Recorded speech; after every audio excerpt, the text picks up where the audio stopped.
Olá, comunidade ICL, seja bem-vinda para mais uma edição do Desperta ICL. Hoje comigo, César Calejón, precisamente 7 horas da manhã em ponto desse dia 15 de maio de 2025. A gente está no ar pelas nossas redes afiliadas. Alex, fecha o teu áudio para mim, por favor, querido, que eu estou ouvindo meu retorno. Obrigado, querido. Estamos no ar pelas nossas redes, no ICL Notícias, nas redes do Edu Moreira e nas nossas redes afiliadas, rádios para o Brasil e para o mundo inteiro, por que não? Hoje vamos trabalhar Bolsonaro, a mídia hereditária, corporativa, hegemônica, seja lá como a gente decida chamar, tentando naturalizar. O Bolsonaro já fizeram isso antes, não terminou bem, né? Vamos falar um pouquinho de INSS, vamos falar um pouquinho de Carla Zambelli condenada, vamos falar um pouco da rede de intrigas considerando a primeira-dama, a Janja, vamos falar um pouquinho da CPI das bets e um pouco do internacional também com a reunião na Ucrânia e o velório do Pepe Mujica. A gente tem o Rodrigo Viana, nosso queridíssimo Rodrigo Viana em loco, cobrindo o velório do Pepe Mujica. Para começar, vou começar dando bom dia aqui para o meu queridíssimo Alex. Tudo bem, Alex? Como é que você está hoje, cara? Bom dia, Calejón. Bom dia, chat. Estou muito bem. E você, Calejón, como você está? Tudo bem. Eu vou fazer aqui, Alex, a previsão do tempo para começar com isso. E aí a gente já fala de futebol, tá bom? Ok, vamos nessa. Bom, vamos lá. Olha só, gente. Hoje tem alerta laranja em região do Brasil. As principais. Vamos passar aqui rapidamente quais são as 10...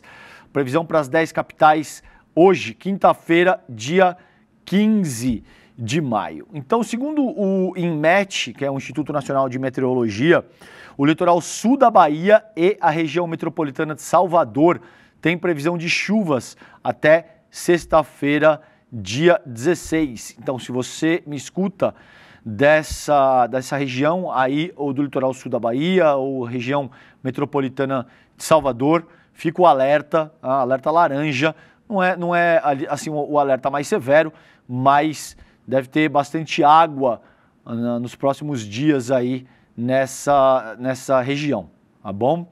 Fiquem atentos, tomem medidas de precaução. Como é que fica o tempo no sul do Brasil hoje? O tempo está estável ali na região sul, Curitiba, máxima de 24, mínima de 15, Florianópolis, 27, mínima de 19. Porto Alegre, temperatura máxima de 28, mínima de 17. No norte do Brasil, hoje, o INMET emitiu um aviso laranja também para chuvas intensas, com volumes que podem chegar até 100 milímetros. Isso é muita água, tá? Então, vocês que me escutam da região norte do Brasil nessa quinta-feira, muita atenção, porque tem muita água prevista para cair aí na região norte e vem com rajada de vento de até 100 km por hora, principalmente em Roraima e partes do Amazonas e do Pará. Fiquem atentos porque a coisa deve ser bastante séria aí, muita água e muito vento. Em Palmas, a máxima deve ser de 33 graus hoje, Porto Velho, Manaus e Boa Vista de 32, bastante calor aí também nessa região. No sudeste, o tempo fica estável, Rio de Janeiro, máxima de 28, mínima de 17. São Paulo, máxima de 24, mínima de 13. Aqui em São Paulo vai fazer agora, principalmente agora de manhã cedo, eu acordei por volta de 4h30 da manhã para preparar o programa aqui para vocês. Tava um friozinho, nada demais assim, mas tava frio aqui em São Paulo. Em BH, máxima de 25, mínima de 12. Vitória, no Espírito Santo, a máxima de 28 e mínima de 19 graus, tá bom? Então, essa é a previsão do tempo para as principais capitais do país, para todas as regiões. Sobretudo, fiquem atentos aí à região norte, com essa previsão de muita chuva, muito vento, e isso requer aí um nível de atenção, de precaução para quem me escuta dessa parte do país. Alex, como é que tá esse Futiba, meu filho? Fala aí pra gente. Então, ontem o Bahia perdeu por 1-0 pro Atlético Nacional, meio que se complicou no grupo da morte da Libertadores. O Botafogo ganha de 3-2 do Estudiantes no gol nos minutos finais e está vivo por uma vaga. O São Paulo empatou 1-1 com o Libertad e se classificou para as oitavas da Libertadores. Hoje teremos Palmeiras e Bolívar, Nacional e Internacional e Flamengo e LDU. Na Sul-Americana, o Fluminense ganhou ontem por 2-0 do União Espanhola, o Cruzeiro, mesmo eliminado, ganhou de 2-1 do Palestino, e o Vitória conquistou sua primeira vitória contra o Cerro Largo. E hoje teremos o Corinthians contra o Racing do Uruguai, Atlético Mineiro contra Caracas, e nenhum time eu esqueci hoje, eu espero. Valeu, Calejão, pô, o programa. Valeu, querido. Que bom, né? Chega um ponto, Alex, em que quando a gente comenta no futebol, só o futebol, isso já é uma notícia ótima, porque com frequência a gente vê atos criminosos, a gente vê muita briga, a gente vê violência. Então, quando a gente pode falar única e exclusivamente de agenda, de placar, isso já é uma boa notícia, né? Isso mesmo. Valeu, Alex. Obrigado, querido. Vamos lá. Bom, gente, tem aí trama golpista. O Jair Bolsonaro querendo se reabilitar. Eu vou falar um pouquinho disso com vocês no Desperta hoje aqui, porque uma boa parcela das mídias hegemônicas estão tentando naturalizar o Jair Bolsonaro, como se ele fosse ali um ator político democrata que deve ser considerado no jogo, que em nome da pluralidade, da diversidade, do livre exercício da imprensa, vamos ouvir o Bolsonaro como se ele fosse um ator político razoável, que respeita o nosso jogo democrático, o que, como eu entendo, pelo menos não é o caso. Essas mídias, esses editores, esses jornalistas estariam numa situação absurdamente complicada se o Bolsonaro tivesse conseguido implementar a ditadura bolsonarista, tivesse levado às últimas consequências o plano de assassinar o Lula, o Alckmin, o Alexandre de Moraes. Não é um ator político razoável que tenha que ter acesso a qualquer tipo de microfone. Era um cara que está por trás de um plano para assassinar autoridades da República. Ele está sendo, inclusive, julgado por 5 crimes, entre eles crimes seríssimos como tentativa de golpe de Estado, tentativa de abolição violenta do Estado Democrático de Direito, associação criminosa armada e coisa que o valha. Então, não, mas você não acha que tem que ouvir? Não, não acho. Vale a pena entrevistar uma figura como o Mussolini? Não acho que seja o caso. Acho que são criminosos, gente da pior espécie, que oferecem um risco tremendo para a nossa democracia, para a nossa república e para os nossos direitos e liberdades individuais, civis inclusive, e que se essa pessoa tivesse conseguido perpetrar o crime pretendido, não acho que eles dariam espaço para veículo de comunicação funcionar de acordo com os preceitos fundamentais da nossa república. Liberdade de imprensa, direito ao contraditório, esse tipo de coisa. Acho pouco provável que isso funcionaria dessa maneira. Vamos dar uma olhada nisso aqui, nossos amigos da revista Fórum publicaram isso aqui hoje, agora há pouco. Esse texto é do Ivan Longo, foi publicado agora há pouquinho, dia 15, 4h19 da manhã.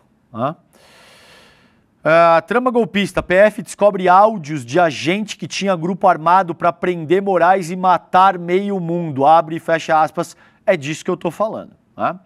Perícia revela áudios do agente Vladimir Soares detalhando o plano para prender ministros do STF e disposição para, abre e fecha aspas, matar meio mundo caso Bolsonaro autorizasse a ação. Diz o texto do Ivan Longo para a revista Fórum.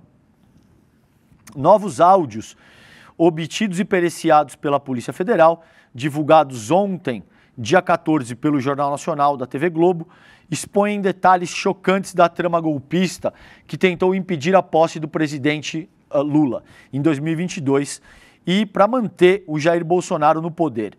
O agente da PF, Vladimir Matos Soares, de 53 anos, estava stalkeando o Lula, inclusive esse senhor. revelou em gravações que integrava um grupo armado e preparado para prender ministros do STF com autorização para uso de força letal. E aí, gente, com alguma frequência eu vejo figuras do próprio campo progressista argumentando que não, isso é um exagero, não teria ditadura no sentido literal do termo, porque vocês ficam falando em assassinatos. Bom, acho que essas pessoas não entenderam exatamente o que estava acontecendo no país e o que está acontecendo no país. Porque o golpismo bolsonarista não é algo superado.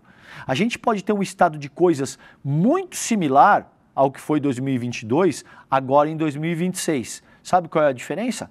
Que agora a gente tem o Trump na presidência dos Estados Unidos e muito provavelmente, caso eles tentem um golpe de Estado no ano que vem, agora pode ser que eles consigam o aval do tio Sam, o que muda drasticamente o cenário. Essa é a única diferença. Se existe alguma diferença nesse momento, é que o cenário é possivelmente pior do que o que ele era em 2022. E aí eu vejo algumas pessoas argumentando, não é para tanto.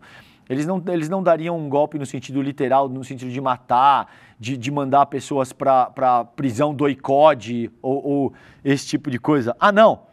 Eles tinham um plano punhal verde e amarelo para matar o Lula, o Alexandre de Moraes e o Alckmin. Mas depois de matar algumas das as principais autoridades da República, eles iam parar por aí. Aí depois disso eles iam começar a negociar, eles seriam muito mais razoáveis, opositores políticos, opositores que se posicionam de forma antagônica na mídia. A gente seria respeitado, confia, pode ficar tranquilo que é isso mesmo que iria acontecer, tá bom? Eles iam matar só o Alckmin, o Lula e o Moraes, tá bom? Bom, segue o texto aqui. As gravações que foram anexadas ao inquérito e deram base à denúncia da PGR expõem a disposição do grupo para ações violentas e o descontentamento de Vladimir com o ex-presidente Jair Bolsonaro, que teria dado para trás de última hora. Abre aspas para ele. A gente estava preparado para isso, inclusive, para ir prender o Alexandre de Moraes, diz o agente em um dos áudios periciados pela PF. Em outra gravação, Vladimir afirma com clareza que ele e sua equipe estavam prontos para agir contra ministros do STF, especialmente contra o Alexandre de Moraes. Eu discordo sensivelmente desse texto no que diz respeito que o Bolsonaro deu para trás no último momento, porque não é o caso. Ele desiste, não por qualquer tipo de dimensão, não, eu acho melhor não. Ele viu que ele não tinha apoio suficiente, mas ele tentou dar o golpe. Ele tentou até o último instante angariar apoio de todas as Forças Armadas, ele tentou até o último instante angariar apoio de lideranças internacionais, e aí, depois de organizar o baile todo, ele percebeu que a coisa não vai se sustentar, e aí, de fato, não vai até as últimas consequências, mas o golpe foi tentado. Não tenho a menor dúvida que ele tentou dar o golpe de Estado até o último dia. E aí diz aqui o áudio do Vladimir. A gente estava preparado para isso, inclusive, para ir prender o Alexandre de Moraes. Eu ia estar na equipe, ia botar para F nesse F. Eu não vou, vocês sabem o que isso quer dizer, eu não vou ler aqui para vocês 7h15 da manhã. Mas não é assim. O policial detalha que o grupo aguardava apenas a autorização de Bolsonaro para executar a operação. Ou seja, o Bolsonaro sabia que tinha um plano colocado em prática, todo organizado, para assassinar autoridades da República. Vocês entendem isso? A gravidade dessa questão. E agora a gente tem mídia hegemônica dando espaço para fala o que o senhor acha, vamos conversar como se o senhor fosse um mero democrata que tem opiniões fortes e divergentes, e respeita os valores republicanos. Não é o caso. Esse senhor estava ciente e ele organizou em ampla medida um plano para assassinar as principais autoridades da República. Vocês acham que depois de instalada uma ditadura bolsonarista, ele iria respeitar um determinado editorial que discorda do seu posicionamento? Né? Você acha que, não, abri aqui um determinado site ou um determinado jornal e tem um texto crítico à minha ditadura, mas tudo bem, eu vou conviver pacificamente porque eu sou um democrata. Ou você acha que depois de assassinar o Lula, o Moraes e o Alckmin, ele iria mandar matar e prender quem quer que ousasse discordar dele? Ele ia botar editor de jornalão que eventualmente discordasse dele, porque a gente sabe que não é o caso. Jornalão, geralmente, quando se implementa uma ditadura, eles tendem a capitular. Eles tendem a seguir conforme toca a música. Mas quem quer que ousasse discordar, ia parar em pau de arara, seria assassinado, teria que sair do país, cadeira do dragão, é esse tipo de coisa, tá bom? Então segue aqui. Vladimir também expressou revolta com o exército, afirmando que os generais se venderam ao governo Lula, o que teria comprometido o apoio militar esperado para a operação. Os generais foram lá e deram a última forma e disseram que não iam mais apoiar ele. Ou seja, foram. Na realidade, o PT pagou para eles, comprou esses generais. Tá? Então, aí, toda essa dimensão de como é que de fato foi por muito pouco. E não só foi por muito pouco, porque o golpismo bolsonarista ainda está à espreita. Não tenham a menor dúvida que se ano que vem a gente tiver um resultado apertado, eles vão tentar dar um golpe de novo. Só que dessa vez com o Trump no comando dos Estados Unidos, e muito provavelmente o cenário vai ser bastante distinto do que aconteceu em 2022. Como eu disse, se existe alguma diferença nesse momento, é que o cenário é ainda muito mais perigoso do que o cenário como ele se apresentava em 2022, tá? Gente, olha só. Aí, o que acontece aqui? Esse texto do Aguirre Talento, eu separei aqui para trabalhar com vocês, o colega Aguirre Talento. Isso foi publicado agora há pouquinho, 5h30 da manhã, pouco menos de 2 horas. Há pouco menos de 2 horas, tá? O que diz o texto do Aguirre Talento pro UOL? Entre aspas, não vem nada de bom. Bolsonaro se recusou a desmobilizar o 8 de janeiro, tá bom? Então, o que acontece aqui? Estupidez sem tamanho. O presidente Bolsonaro precisa se manifestar contra isso agora, em caixa alta. Pelo amor de Deus, eu estou no ar na Jovem Pan. Quem disse isso foi essa figura aí, né? O neto do ditador, o Paulo Figueiredo. Uma figura execrável que disse que as Forças Armadas, essas são palavras dele, tá bom? Deveriam passar o cerol em membros do MST, né? Ele disse exatamente, esse é o problema. Esse é o problema de abrir o microfone para golpista que não tem o menor compromisso com o processo democrático e que passa a utilizar esse microfone para estimular a morte de outros seres humanos. Você quer falar alguma coisa, Alex? Tem alguma? Tá bom, querido. Esse é o problema. Esse é o problema de utilizar esse argumento de que temos que ouvir todo mundo. Não, se o cara vai utilizar o microfone de uma emissora para estimular a morte de outros seres humanos, não me parece que esse é o caso. Se o cara vai utilizar o microfone de uma emissora ou o texto, um artigo num jornal, para incitar um golpe de Estado, não me parece ser o caso. E é exatamente o que fez, por exemplo, uma figura execrável como essa, Paulo Figueiredo, filho, que do conforto da sua casa, se vocês me permitem a franqueza do português, com a bunda dele sentada no pudim, entre uma sessão de esqui e outra, vivendo no bem bom, comendo do melhor, vivendo uma vida absolutamente confortável e até nababesca, por que não dizer, incitava o assassinato de outros seres humanos. É isso que está em jogo aqui. E aí, o que diz aqui o tenente-coronel Mauro Cid? Recebeu essa mensagem do Paulo Figueiredo, que eu acabei de ler para vocês aí, às 16 horas e 36 minutos de 8 de janeiro de 2023, momento em que manifestantes bolsonaristas, eu não utilizaria o termo manifestantes, Aguirre, mas tudo bem, são terroristas, tá? Como eu vejo. Mas tudo bem, bolsonaristas invadiam as sedes dos três poderes em Brasília. Manifestar é outra coisa. O autor da mensagem era Paulo Figueiredo Filho, neto do ex-ditador João Figueiredo, que se tornou um influenciador digital bolsonarista, nas redes sociais, que é só o que ele faz. Bravataria, vende uma fumaça lascada em rede social, ou você acha que ele iria pegar a arma e iria para a luta na linha de frente? Ou você acha que esses canalhas que estimularam um golpe de Estado no Brasil estavam na linha de frente lá, acampado em quartel, eles invadiram e quebraram o Congresso Nacional? Não.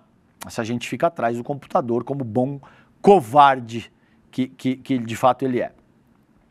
Na conversa, ele demonstrou preocupação com as consequências do ato para os bolsonaristas e pediu que o ex-ajudante de ordens arrancasse uma declaração do ex-presidente, do Jair Bolsonaro, que poderia ser transmitida ao vivo pela rádio para desmobilizar os invasores. Bolsonaro estava nos Estados Unidos na ocasião. Após tentar obter apoio dos comandantes das Forças Armadas em uma ação golpista que o mantivesse na cadeira de presidente, o Bolsonaro deixou o Brasil em 30 de dezembro para não passar a faixa presidencial a Lula no 1º de janeiro. A conversa de Mauro Cid com Figueiredo revela pela primeira vez que o Bolsonaro se recusou a fazer uma manifestação pública durante a execução dos atos de destruição. A defesa do Bolsonaro, isso é importante ouvir, aí sim é importante ouvir o contraditório, disse ao UOL que não teve acesso aos diálogos, mas afirmou que o ex-presidente efetivamente se manifestou em rede social na noite do dia 8 de janeiro criticando a invasão. Manifestações pacíficas na forma da lei fazem parte da democracia. Contudo, depredações e invasões de prédios públicos, como ocorridos na noite de hoje, assim como os praticados pela esquerda em 2013 e 2017, fogem à regra. Sabe por que aconteceu isso? Porque a essa altura o Bolsonaro já sabia que a tentativa de golpe que ele tinha perpetrado havia falhado e que consequências se produziriam. Porque o Bolsonaro foi um cara que disse que vamos fuzilar a petralhada aqui do Acre, por exemplo. Então, não é o caso, ele não é a favor de manifestação pacífica, coisa nenhuma. Ele estimulou o assassinato de outros seres humanos durante a vida dele de forma pública, notória, inequívoca. Ele não fez isso de forma tácita e indireta, que olha, é um apito de cachorro, para bom entendedor. Você precisa ser doutor em semiótica para entender o que ele está dizendo. Não, não é o caso. Esse cara estimulou o assassinato de outros seres humanos de forma aberta, pública, deliberada. Muitos e muitos décadas antes dele se tornar presidente da República, ele já dizia que a ditadura teria que ter assassinado outras 30 mil pessoas, incluindo o próprio presidente da República, que na ocasião era o FHC. Então, corta o papinho para boi dormir, porque ninguém é otário, tá bom? Então vamos lá, seguindo o texto do Aguirre Talento aqui. A publicação, entretanto, foi feita somente às 9 horas e 17 minutos em uma de suas contas de rede social, depois que os atos já haviam sido contidos pela PM. Àquela altura, o governo federal já havia decretado intervenção na segurança pública do Distrito Federal. O outro lado aqui, procurado Paulo Figueiredo confirmou o teor da conversa com Mauro Cid. O diálogo corrobora o meu posicionamento, que é público, diz o Paulo Figueiredo. O 8 de janeiro foi uma armadilha na qual alguns caíram de forma estúpida. O presidente Bolsonaro, felizmente, ouviu o meu conselho e é inacreditável a disfarçatez dessa gente. Ouviu o meu conselho e reviu sua posição, condenando os atos em seguida. Bom, então tá aqui o Paulo Figueiredo confirmando que, de fato, o Bolsonaro durante o 8 de janeiro era favorável, ele sabia o que estava acontecendo, ele se recusou a desmobilizar os atos e ele era favorável à invasão e depredação do Congresso Nacional, porque se ele reviu o posicionamento dele somente à noite, durante o curso dos eventos ele era favorável ao que estava acontecendo. Tá aí a confirmação do Paulo Figueiredo, que por um pouco de protagonismo acaba entregando de bandeja o Jair Bolsonaro. O que é interessante e curioso para mim é, se a PF tinha acesso a esses diálogos e sabia da minha posição, porque aparentemente me indiciaram sem base alguma? Não é sem base alguma. O Figueiredo vinha utilizando o microfone da Jovem Pan, inclusive, para sistematicamente estimular um golpe de Estado e desejar e estimular, incitar a morte de outros seres humanos com esse tipo de fala, que inclusive eu acabei de colocar aqui para vocês, dizendo que o Exército deveria passar o cerol em membros do MST. Entre outras coisas, mas eu vou deixar por isso mesmo, tá bom? Muito bem. Aí, gente, o que acontece aqui? Ainda no UOL, esse texto foi publicado ontem, 11 horas e 57 minutos e foi atualizado às 9 horas da noite. Bolsonaro diz que conversou sobre estado de sítio com comandantes militares. Bastante surpreendente. A gente não tinha percebido que esse era o caso, mas que bom. Que bom que isso está colocado dessa maneira. E em entrevista ao canal UOL, o UOL, lamentavelmente, achou que seria uma boa ideia abrir o espaço para o Jair Bolsonaro, e o Jair Bolsonaro afirmou que conversou com comandantes militares sobre estado de sítio e reiterou que o seu julgamento no STF seria político, inelegível até 2030, disse acreditar em um milagre quanto a uma eventual condenação. Ele foi entrevistado pelos colegas Carla Araújo e Josias de Souza. Ele admitiu nessa conversa que houve ali uma negociação sobre o estado de sítio e de defesa. Ele disse que tratou sobre esses temas com comandantes militares após o TSE rejeitar recursos do PL contestando a eleição. É mais daquela conversa mole. Ele diz que esses são dispositivos previstos pelo nosso texto constitucional, na Carta Magna, que não tem nenhum crime discutir esse tipo de coisa.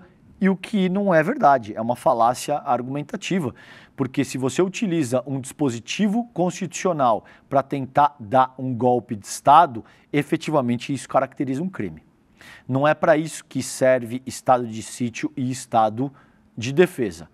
Então, invocar 142, falar em estado de sítio, falar em estado de defesa e em seguida argumentar que esses são dispositivos constitucionais legítimos e que, portanto, discuti-los não caracteriza nenhum crime, é uma falácia argumentativa canalha, cretina, porque esse tipo de dispositivo não foi confeccionado, não existe para que você tente destituir um governo democraticamente eleito. É simples assim, não precisa ser nenhum gênio da ciência política para entender isso.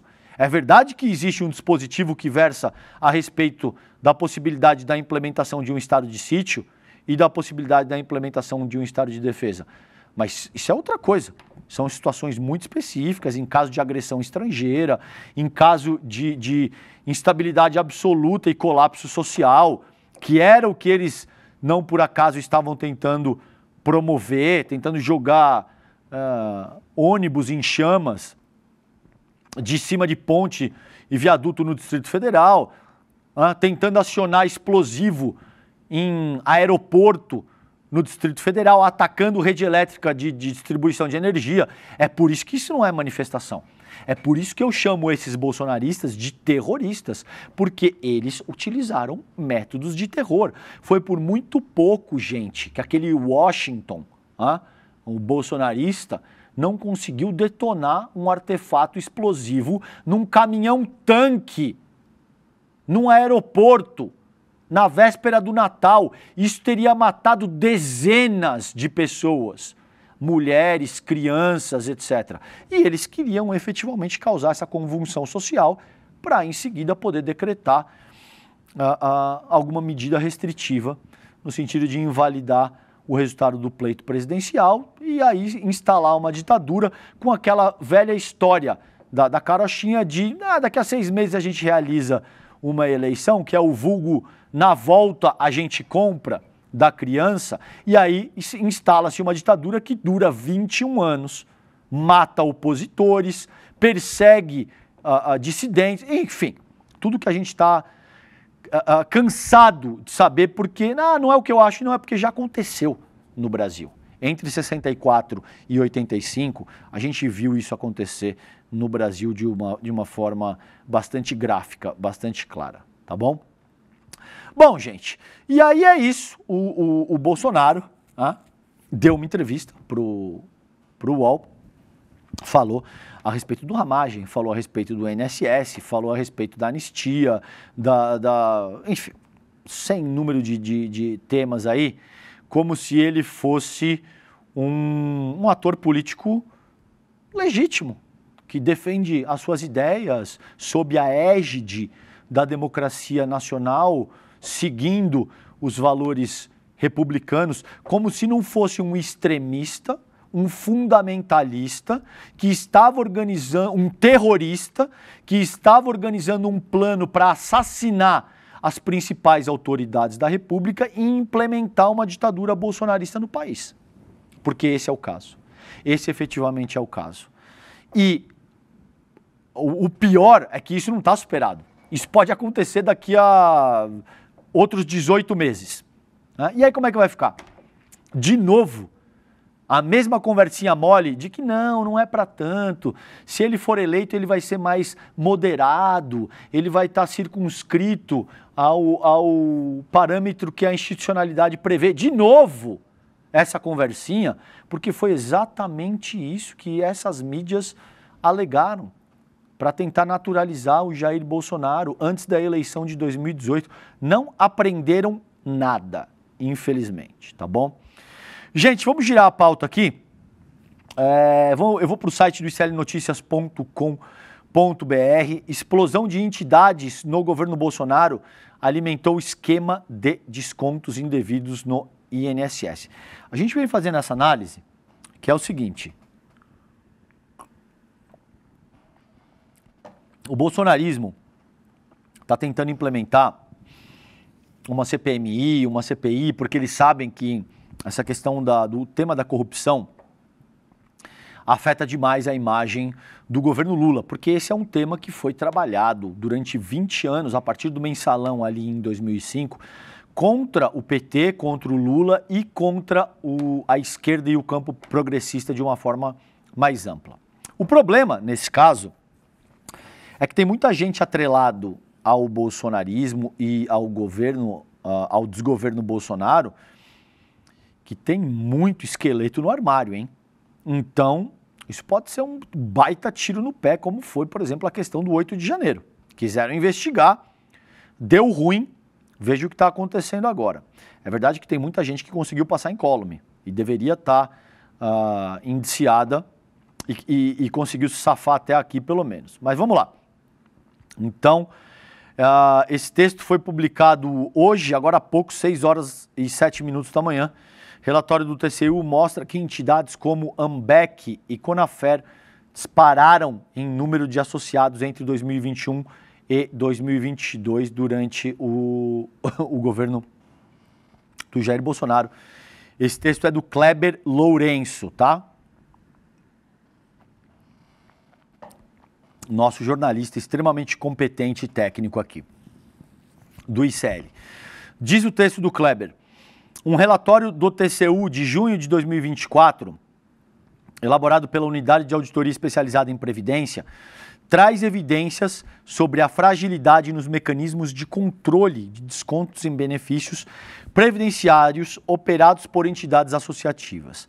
A auditoria expõe como falhas sistêmicas, no INSS e na Dataprev, permitiram o ingresso e a rápida expansão de organizações com pouca transparência e elevada taxa de reclamações por parte dos beneficiários. No Procon, gente, entre 2017, Temer, e 2019, Bolsonaro, existe uma explosão de reclamação considerando descontos associativos indevidos. A coisa sai de 2.000 reclamações para mais de 7.000. Tá? Isso entre 2017 e 2019. Mas ninguém sabia de nada, naquela ocasião não existia corrupção. Veja que curioso. Né? O relatório do TCU aborda 2 escopos distintos, ainda que relacionados ao universo dos benefícios previdenciários. O primeiro trata do sistema de crédito consignado, operado por instituições financeiras que ofertam empréstimos com desconto direto em folha. O segundo, dos chamados descontos associativos, realizados por entidades de classe, sindicatos e associações voltadas a aposentados e pensionistas. O número se eu lembro de cabeça, por exemplo, de reclamação, considerando empréstimos consignados não solicitados, em 2021 foi de 110 mil nas plataformas do INSS. 110 mil. Em 2022 isso foi de 57 mil, um pouco mais de 57 mil. Em 2023, que é teoricamente, aí, quando as pessoas estão apontando que ocorreu esse grande escândalo, foi de 35 mil. Então veja que durante os 2 anos do Jair Bolsonaro, esses números foram astronômicos, muito maiores do que de fato foi em 2023. Isso é dado, não é a minha opinião, não é o que eu acho, tá? É nesse segundo campo, o das associações, que se concentram as principais irregularidades apontadas pelo documento, com destaque para casos envolvendo entidades como Ambec e Conafer.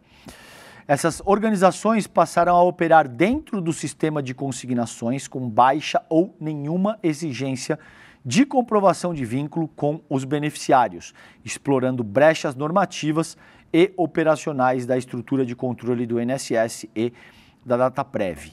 O relatório destaca que tais entidades se aproveitaram da fragilidade do processo de habilitação para expandir rapidamente sua base de associados e realizar descontos mensais diretamente dos benefícios.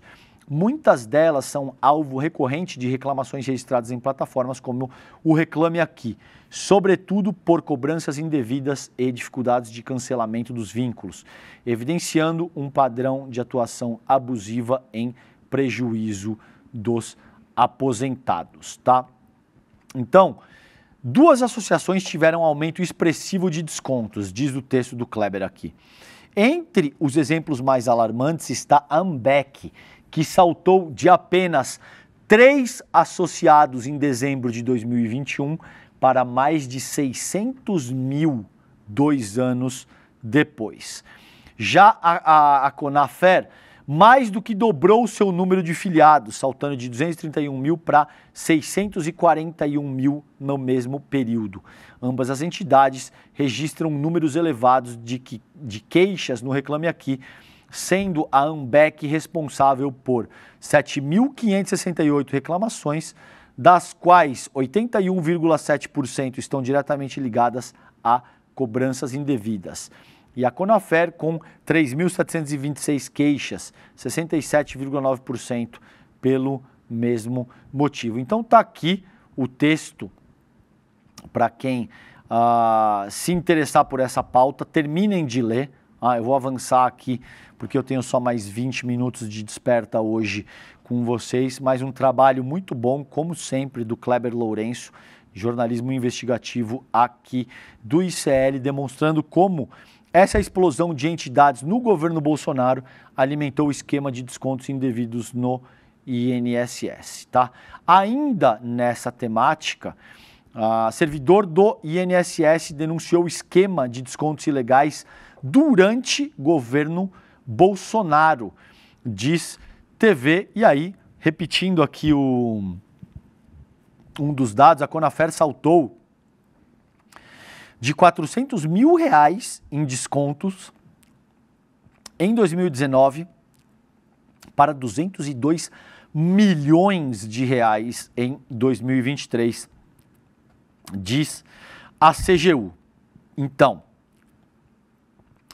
em 2020, durante o governo Bolsonaro, um servidor do INSS procurou a PF para denunciar um esquema de descontos indevidos aplicados a benefícios de aposentados e pensionistas. A denúncia, revelada com exclusividade pelo jornalista Guilherme Bausa, do Jornal Nacional, envolve associações conveniadas ao INSS, com destaque para a Confederação Nacional de Agricultores Familiares e Empreendedores Familiares Rurais, a CONAFER.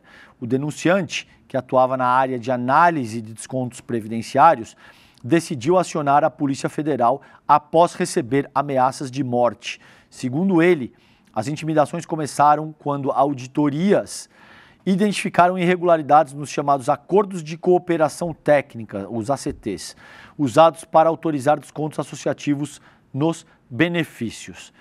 Abre aspas para ele. Na época em que a diretoria de benefícios fazia uma auditoria e cortava os ACTs, houve ameaças a servidores. Isso era comentado internamente. O coordenador responsável e o diretor da área foram ameaçados justamente quando estavam enviando os relatórios sobre os descontos, afirmou ele à TV Globo, naturalmente sob anonimato, porque isso é uma questão seríssima que pode resultar em morte, inclusive.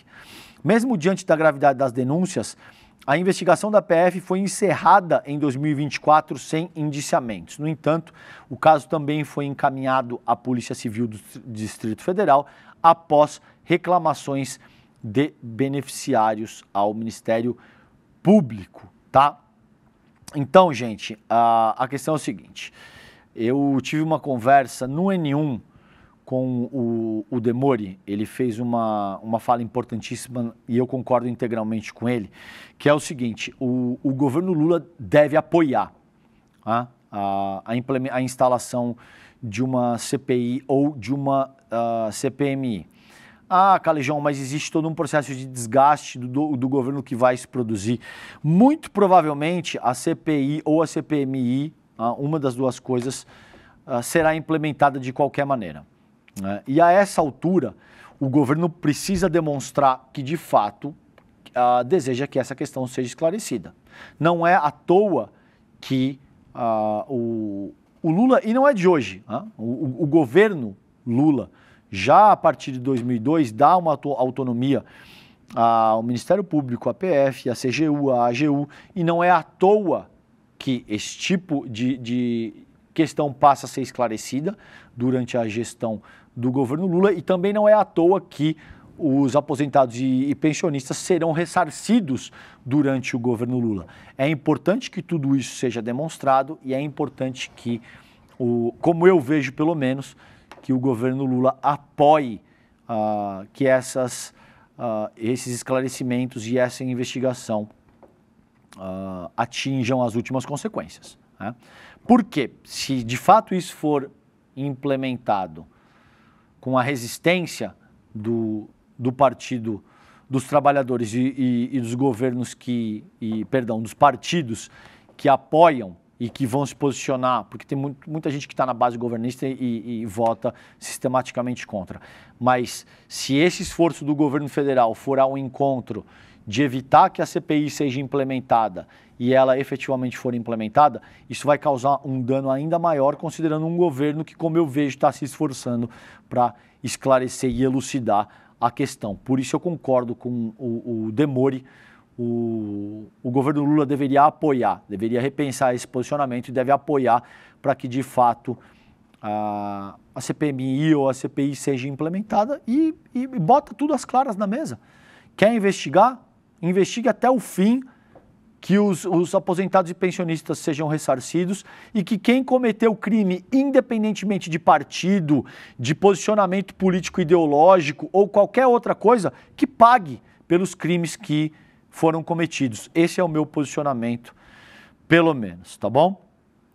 Gente, ainda para encerrar essa questão do INSS, ainda no site do iclnoticias.com.br, 473.900 segurados já contestaram descontos indevidos no primeiro dia de solicitações. Eu passei aqui para vocês que isso tem que ser feito única e exclusivamente através do aplicativo Meu INSS. Tomem cuidado para não cair em golpe. Vai ter muito golpista dizendo aqui, clique nesse link, me passe o número do seu cartão de crédito para a gente verificar se você tomou golpe na questão da Previdência. Não caiam em golpe. Ninguém vai entrar em contato com vocês, ninguém vai passar link coisíssima nenhuma. Faça o download, baixe o aplicativo do Meu INSS. Se você não sabe utilizar essas lojas virtuais para implementar, para botar o aplicativo no teu celular, peça ajuda. Pede ajuda para alguém que lida melhor com isso com você, alguém de confiança e tal, mas tomem cuidado com o golpe. Tem que ser feito através do Meu INSS. Calejão? Fala, querido. Também, caso você não tenha acesso ao aplicativo, você pode ligar na central do INSS, que é 135 também. Então tá aí a dica valiosíssima do nosso querido Alex. Ligue para 135. É isso, Alex? Isso mesmo. Central de Atendimento do INSS. Ah, mas um cara me ligou falando que é golpe. Ah, mas chegou um link para mim via Zap.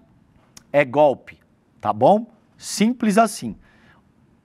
Instale o aplicativo do Meu INSS, ou ligue para o 135 e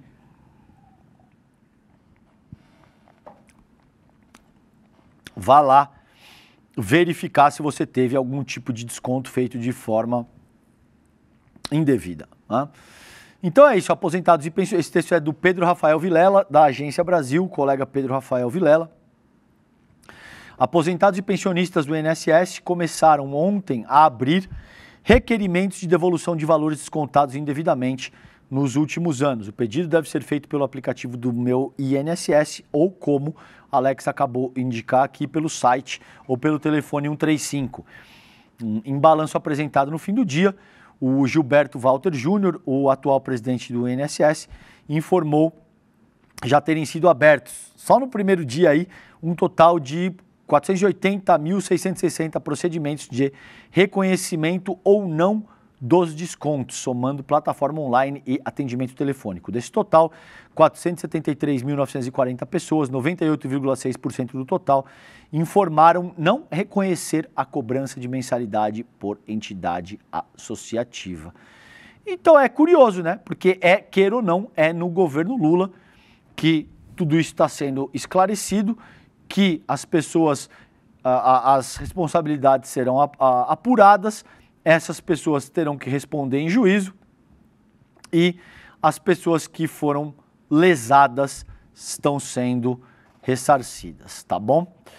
Bom, gente, é isso. Considerando essa pauta, aí eu vou trazer uma outra notícia aqui, que é o seguinte: eu não consigo esconder a minha satisfação quando golpista, gente que retratou o palestino como ratos sendo caçados por uma águia que estava com a bandeira estadunidense e israelense em suas asas, finalmente começa a pagar pelos crimes cometidos. Você sabe de quem que eu estou falando, Alex?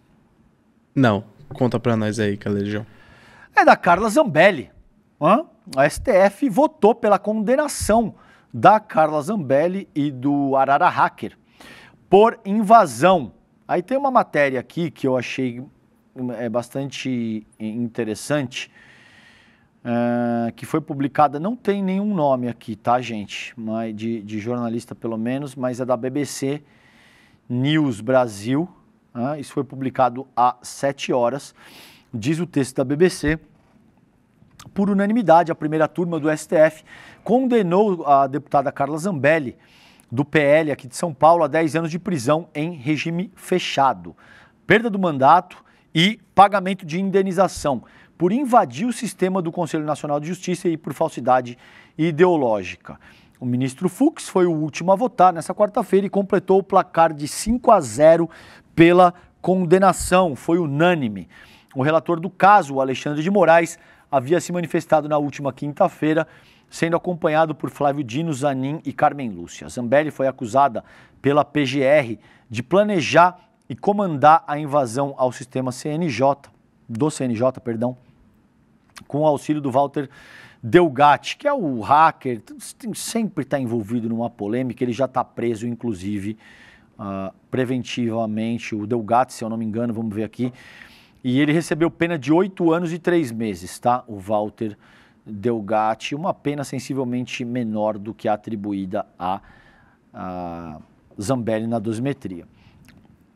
No voto, o Moraes afirmou que a Zambelli atuou de forma premeditada, organizada e consciente para desacreditar instituições do Estado Democrático de Direito. Eu, honestamente, não sou juiz nem nada disso, mas é uma pena relativamente leve, porque vocês sabem que assim, ela vai começar em regime fechado, ela não vai ficar nada nem parecido com isso, presa.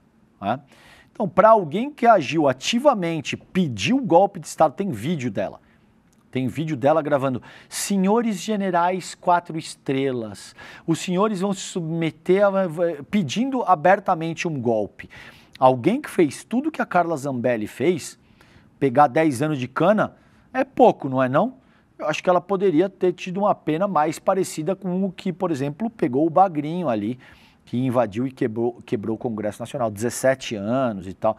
Eu esperaria, honestamente, algo acima de 20 anos para a Carla Zambelli, que foi a mentora. Ela foi uma das pessoas que arquitetou o golpe e tal, e organizou tudo. Então, abre aspas para o Moraes, como deputada federal, portanto, representante do povo brasileiro e jurada a defender a Constituição, utilizou-se de seu mandato e prerrogativas para, deliberadamente, atentar contra a credibilidade do Poder Judiciário, escreveu Moraes ao justificar aí o seu posicionamento, tá?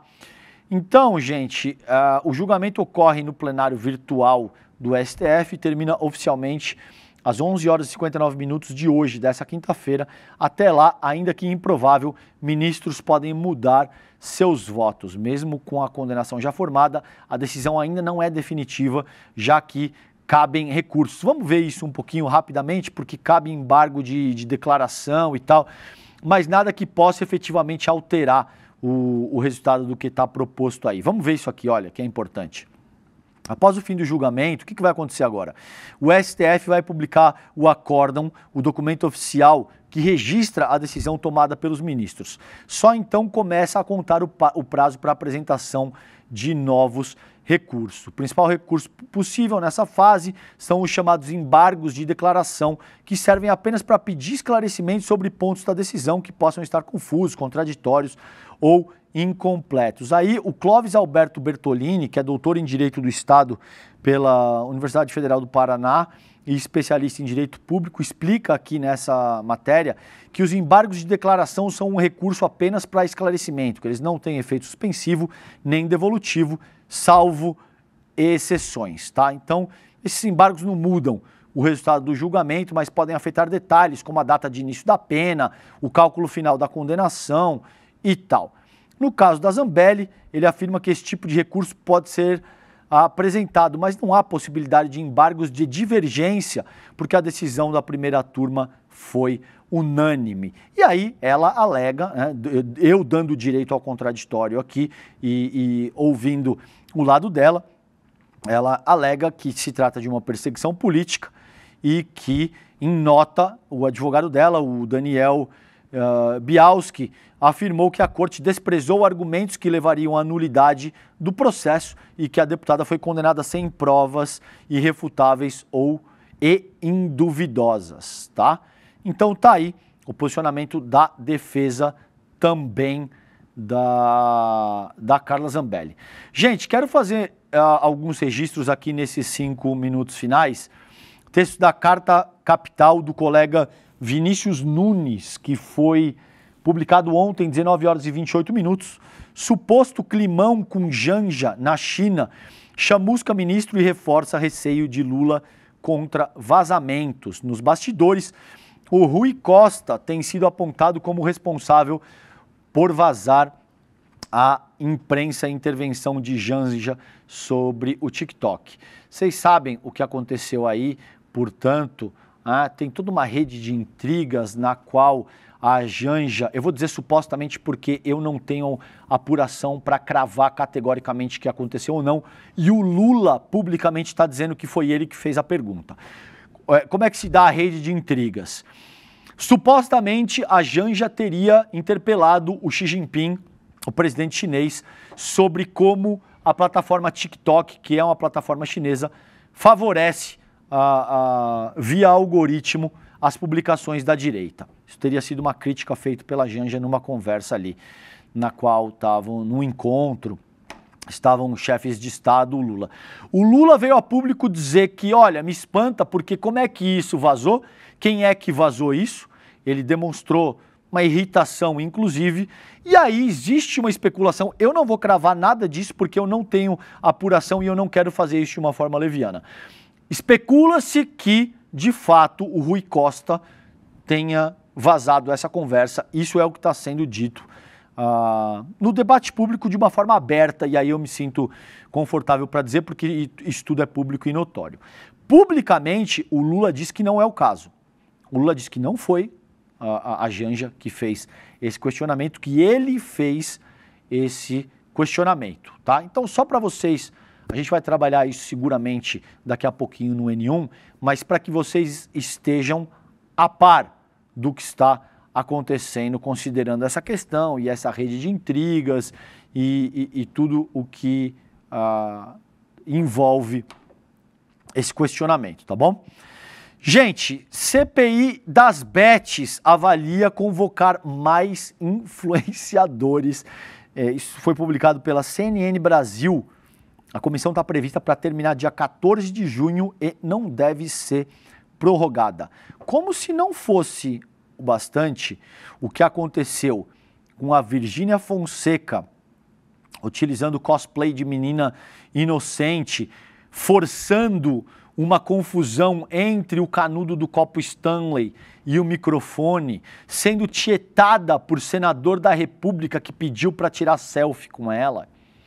Outra senadora da República dizendo, não, eu te sigo nas redes sociais e tal. E o que aconteceu depois também com o Rico Melquiades, que é outro influenciador, esses senadores acharam uma boa ideia dar sequência ao show de horror que está acontecendo na CPI das bets ali, que efetivamente, em termos de substância, de esclarecimento, de prestar qualquer serviço elucidativo, o que deveria ser o objetivo principal de uma comissão parlamentar de inquérito, não adiantou nada. Zero. Um show de horror para que políticos ganhem algum capital político e que para influenciadores ganhem um palanque para vender os seus produtos e tal, tá bom? É discutível se o que aconteceu ali ajuda alguém ou mais prejudica a imagem de quem quer que seja, mas o fato é que a CPI não serviu para absolutamente nada, considerando aquilo que a gente espera de uma comissão parlamentar de inquérito, tá? Eles ainda acham que vai ser uma boa ideia convocar mais influenciadores. Vamos ver como é que isso segue e o que acontece aí. Gente, por fim, ucranianos e russos estão na Turquia.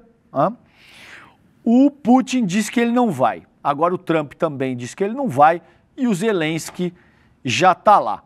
Está tentando se organizar um acordo para terminar a guerra que já dura mais de 3 anos. Ao que tudo indica, esse acordo vai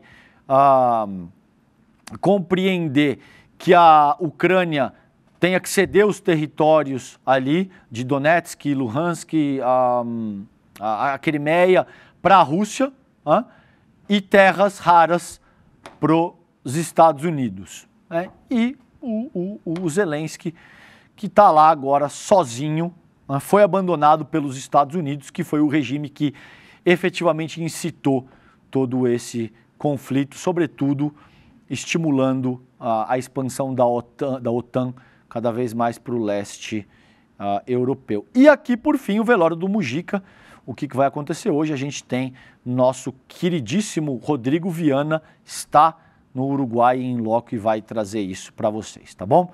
Gente, para terminar aqui então, é hoje aqui, ó, porque as elites odeiam o povo brasileiro, aula magna imperdível, início da segunda turma da pós do ICL com a FESP São Paulo, Sociologia de Verdade. Você não vai achar em outro lugar nenhum um curso com essa qualidade técnica, com um conteúdo programático honesto, sociologia de verdade, porque as elites odeiam o povo brasileiro. Com o Gessé Souza, que honestamente tem a teoria social mais poderosa para explicar o contexto brasileiro, e com o queridíssimo Eduardo Moreira. Entra aí agora, ó, isso aqui, gente, leva aqui, ó, despertaicl.com.br, faça a sua inscrição.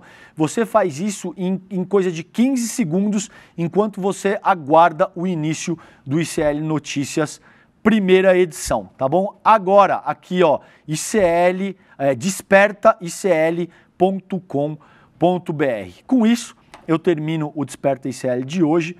Um beijo grande para vocês. Daqui a pouquinho eu encontro vocês no ICL Notícias, primeira edição, UN1. Um beijo, fiquem bem. Tchau, tchau. Chegou o momento.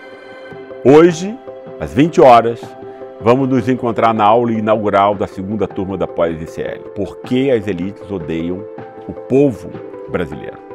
Vamos olhar de frente para a estrutura que impede o país de se desenvolver e entender como ela foi construída historicamente.